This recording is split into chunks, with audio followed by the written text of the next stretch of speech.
Welcome to We Are Hospitality, a podcast from the Rhode Island Hospitality Association, with your host, me, Bill Bartholomew. Welcome into We Are Hospitality. It's the Rhode Island Hospitality Association's weekly podcast and video series.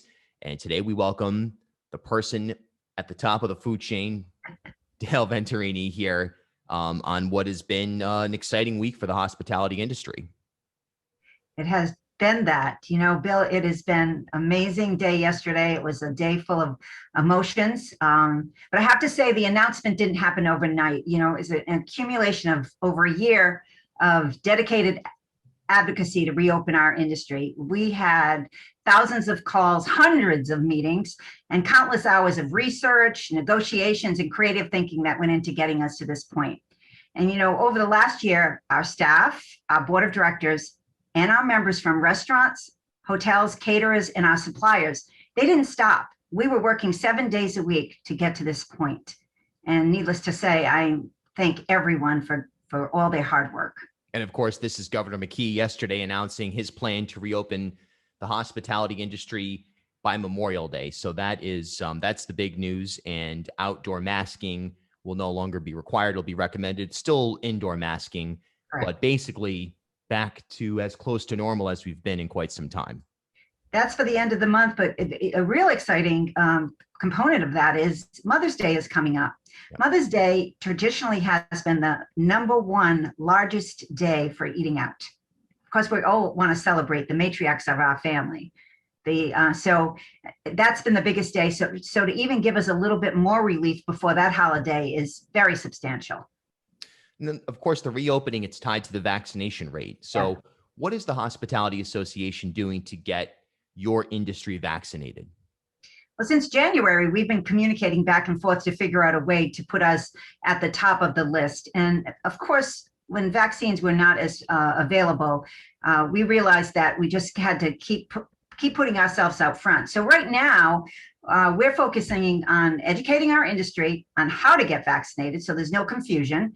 And this past week, we've been working on a plan with the Rhode Island Department of Health to do some hospitality-specific vaccination clinics for the industry. So more to come on that. We want to work with the Department of Health and the governor's office to bring some of the clinics to where the people are and make it available on the hours that they need it to be. And that's a lot of coordination. However, we're working on that and hopefully have something by next week to announce. Is there any one thing that you can say helped the industry survive the last year? So it was a year of unimaginable hardship. Our industry survived, I think, due to our culture of community that surrounds it. We share ideas, we help solve problems, we give each other a shoulder to lean on when things are hard. In our office, we have a very defined culture of community. It consists of cooperation, collaboration, communication, connection, curiosity, compassion, civility, and camaraderie. Some of those were very prevalent this past year, particularly where it was compassion and camaraderie and civility. All of them had a hard part to play. But that's been our culture for years, and we live it here in the office. And the industry lives it as well. And so one of the reasons we've been successful is that we have an incredibly strong team of 6 women that have worked so hard to get us to this point. And I will celebrate them more and more as time goes on. I don't know what we would have done without them. And as I said earlier, our board of directors at a moment's notice has come on calls that when we need an urgent answer for something and needed input for something, they've been readily available. I can remember Sunday night giving them 20 minutes and I had 40 people on a call, no questions asked. So it's the participation of the entire industry. And one of the things in all my C's, as you can see, I like putting things in, all the culture of community and having all the definitive words, the descriptive words, in with the same letter. But there's also this word competition.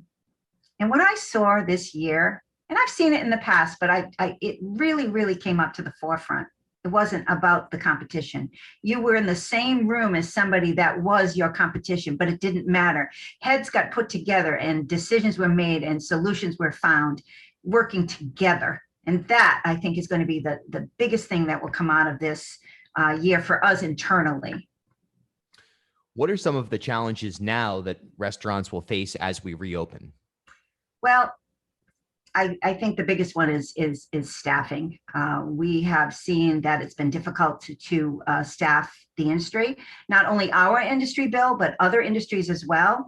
I'm going to be meeting with a bunch of different industries next week to put our collective heads together. I don't know that we're going to come up with a solution. I don't believe it's a one reason either. I think the extra money from the unemployment compensation program is a key one. But also, when you have your children having to be homeschooled and not having the ability for childcare and transportation, and even some of the concerns about COVID, there's a lot of reasons collectively that have created this deficit of a workforce, and we're going to work really, really hard. I'm pleased to say, in all those other regulatory agencies that we work with, like the Department of Health is obvious. We worked with them well before COVID and continue to. Of course, Commerce, the Governor's Office, Department of Business Regulation, but now the Department of Labor and Training. We have worked with them, but we're working super hard on a piece of legislation that we collectively worked on to help give some incentives, and that legislation was introduced last week. The legislature is on break this week, so we anticipate some movement next week. And hopefully, with a lot of the different pieces of a puzzle, we'll have the picture of that puzzle showing pretty soon. But there's a lot of work.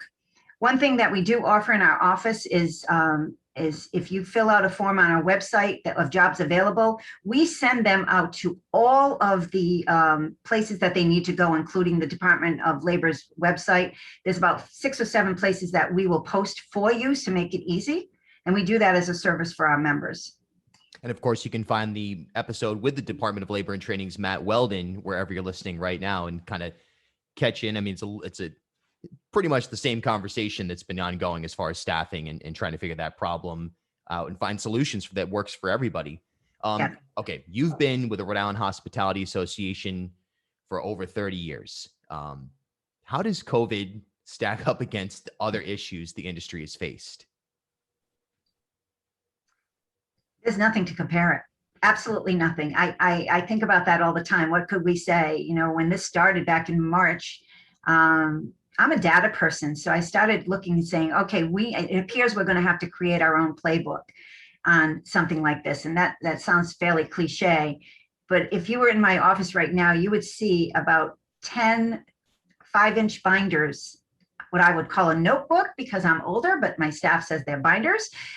There's about 10 of them in the office where we're collecting all this data about what has actually happened so that one day when things calm down, we can look back and put a plan together for any other situation that would be similar to this. I hope that I never see this type of pandemic again, but we'll be prepared as best we can. And again, there was a lot happening, and I know it was day by day, but at the end of the day, in a look back, I think all of us, everyone, the Governor's Office, Commerce, DBR, Department of Labor, my industry, the hotels, the restaurants, the tourism folks, everyone, I think they did a darn good job.